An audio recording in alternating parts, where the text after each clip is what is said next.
سەرۆکتان باش. درۆنەکانی تورکیا لە سووریا و ڕۆژاڤای کوردستان لە چالاکی ناوەستن لە هێرشکردن بەردەوامن و قوربانیەکانیش ڕۆژ بە ڕۆژ لە زیادبووندان.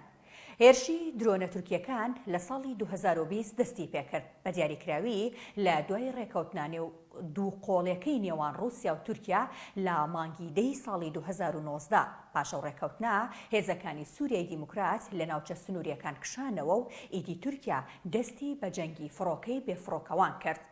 یەکەم هێرشی درۆنەکانی تورکیا بە ڕۆژاڤای کوردستان لە قامیشلو بوو کە بەهۆیەوە 2 کەس گیانیان لەدەستا.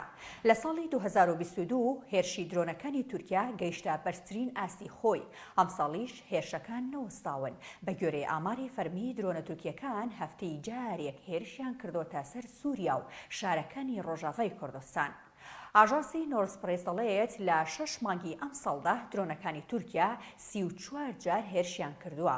بەهۆی ئەو هێرشانەوە 44 کەس گیانیان لەدەستداوە و 29 دیکەش بریندار بوون، واتە بە کۆی گشتی 73 قوربانی هەبووە. نزیکەی 1 لە سەر 4 قوربانیەکان مەدەنی بوون.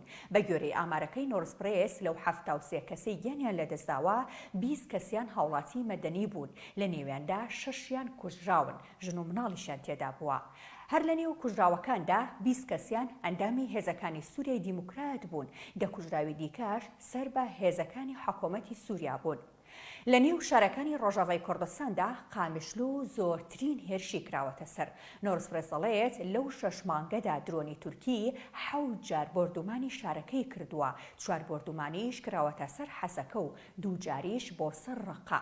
کۆبانی و منبەجیش 4 جار هێرشیان کراوەتە سەر. زۆرترین هێرشی درۆنەکانی تورکیا لەم ساڵدا لە مانگی حوزەیراندا بووە، واتە مانگی ڕابردوو کە تێیدا 15 جار هێرش کراوەتە سەر سووریا و ڕۆژاڤای کوردستان کە خوێناویترینیان هێرشەکەی ناوڕاستی حوزەیران بوو کە بەهۆیەوە یوسرا دەرێش و لێمانشەوێش کە 2 بەرپرسی ئەنجومەنی کانتۆنی قامیشلو بوون لەگەڵ فورات تۆمای شۆفێریاندا گیانیان لەدەستدا.